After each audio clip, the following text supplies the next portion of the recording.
The perfect home gym setup. Is it possible for my home to be able to have a workout space that benefits me? That is one of the most asked questions I get when people walk into my store here at CSM Fitness USA. And I wanted to answer you guys as directly as possible and maybe give you 5 or 6 tips as to what you have to be looking for when you're looking to buy. There's gonna be a few basic tips as to what you need in order to put a home gym together, and then there's gonna be tips on the equipment itself and what I think, as someone who's been selling gym equipment for 20-something years, as to what you really need in order to put a home gym together that makes sense. Well, tip number 1, the most important tip that I could give anyone who's looking to put a home gym together is, what's my ceiling height? So besides where the gym is gonna go, what's my ceiling height is usually the second thing I ask people. Gym equipment can get really tall. On average, you're gonna say 85 inches is the height that you need. But something like this, for example, is just above 6 feet, so it's about 6'1". I don't know if this will work for a home, but we'll get into that later. So rule number 1 is figure out what my gym height, what my gym space is gonna be, and what the height is it that I'm gonna be using. That is super important before you go out there and shop. I think that that's something that's super overlooked. People come in here, spend a bunch of money with me, and then the stuff doesn't fit because they never bothered to measure. That used to happen to me years ago, but nowadays I just ask people straight up, hey, what's your height? But 99% of the time they're like, I don't know. So not knowing is not a good thing, just because you never want to buy something, especially if you buy something online that gets there and you cannot fit it. Rule number 2, you should figure out how many days a week you really want to train at your house. So if it's just a home gym and you have a place where you actually go train at, a Planet Fitness, an LA Fitness, whatever local gym you're near, do you want to go to that location physically a couple days a week and do some workouts at home, or do you just want to do all your workouts at home? So that actually comes into play, because that kind of goes into what you need to actually put a, say a total body home gym together versus a gym that you're going to use just for like cleanup stuff. Like, hey, I want to do some bicep curls, I want to do some maybe some light squats, and that's pretty much all I want to do there. And then I want to be able to go to the gym and do my cardio and do everything else. So super important to know how many days a week. People don't think about this. How many days a week do I really want to work out at home versus going to the gym? If the answer is I want to work out at the gym 3 days a week and 2 days a week at home, great, we could put a gym together based on that. So figure that out. I'll get into that part as part as the equipment portion goes of this segment. The equipment segment, and we'll get into that and give you guys some ideas as to what you need. Gym flooring, how important is it? It's pretty important. That's really the difference between being able to stretch at home, being able to do, if you don't want to use a mat, like a stretching mat, I believe that gym flooring is one of those things just overlooked because people don't know or think about what they want to do with their actual home gym. You add flooring to the gym, to the home gym, it's gonna look like a place in your home that is for working out, which is a plus if you ask me, just for motivation.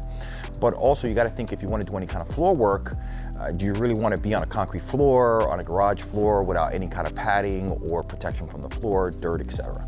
So that is one of those things that are overlooked that you should definitely look into. Take a look at it. So another thing that I want to get, well, probably the last thing I want to get into is accessibility and power to the location where you're putting the gym in the home. So if you are getting a commercial treadmill, for example, you want to make sure that your power is good in order to run the commercial treadmill. It's something that's pretty simple, 120 NEMA plug, pretty simple, super easy. But another thing that's overlooked is where in the home exactly is, where exactly is the equipment going to go? It's super important because a lot of times we ourselves get into places where it's super tight, you can't get the equipment in there, and the customers aren't happy because they don't get their equipment where they want it, or they don't get their equipment at all. And we're unhappy because we're in there, we're like, humping it and sweating our asses off, and it's not going in. So it's a tough situation all around. So I believe that knowing where it's gonna go and making sure it's not ultra tight and getting some good pictures for the installer is super, super important. I think that it's overlooked. I think it's one of the last things people think about is how is it gonna get into the place? But I think that that is super important, and don't overlook it. So the equipment, this is the equipment portion of the little TED Talk we're having here about gym equipment. I think that it's one of those things that people just totally overthink, okay? I think that you need to realize that your space is gotta be used for multiple uses. So you have to look at pieces of equipment that have more than one function is primarily what most people do, just to be able to save space and still be able to get some of the workout stuff. Now, I would start any home gym with a cable crossover of some sort. Functional trainer with 2 stacks between 150 and 200 pounds, and probably a bench, because you need that. Some accessories. Most functional trainers are going to come with accessories. They're really small, they fit in a corner anywhere, so pretty much any home could get them, and they come as low as 82 inches, so 9 out of 10 times you're not going to have an issue with getting it in your home. You know, prices for these things range between, you know, I've seen them used for $1,500, and they could go all the way up to, you know, $7,000, depending on how high end you really want to go. How many accessories, how many add-ons do you want on this thing? And if you have the height. Generally, if you have a shorter height one, then the price is probably not going to go over like $2,700. And if you're getting into the more commercialized, more commercial brands, then you're definitely going to go over 5,000. That's all preference. You know, realistically, the difference is not going to be the function, it's going to be the amount of weight and the amount of accessories you get with it. And then with some commercial functional trainers, you're not even going to get any accessories that I would call real accessories. I'm talking about, they're just going to give you handles, they're going to give you some ropes and yada, yada, yada, which really, I wouldn't call an accessory. The other accessories I'm talking about, like dip attachments, lat pull down attachments, if it has a Smith machine built into it, does it have a rack built into it? Those kind of things come into play when you're looking at buying the functional trainer. So that is probably my #1 piece that I would put in any home gym. Any personal training studio or any small gym really should have one. Dumbbells, yeah, you definitely need a set. I believe a set of dumbbells that work for you. It doesn't have to be anything specific, like a set of 5 through 50, 5 through 30, 30 to 75.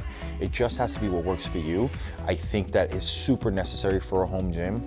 I think that if you have the space, again, if we're talking, you know, let's whittle it down to a single car garage here, you could definitely fit a set of dumbbells on a rack. I would get them, whether they're hex, rubber, steel, it doesn't really matter, just have a set of dumbbells.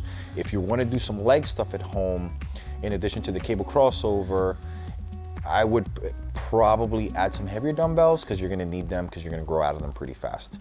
Now, if we stick with the concept of a small car, like a single car garage, the next item that I'd probably add besides the dumbbells is probably a rack of some sort, either a fold-up rack that goes up against your wall that folds away, or a Smith machine if possible. A lot of people kind of like the safety of the Smith machine, especially if you're going to be training by yourself.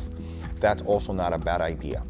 On top of all that, start looking into a piece of cardio. If you could fit it anywhere in the house that you could have quick accessibility to it in the morning times, and yeah, by all means put it in there.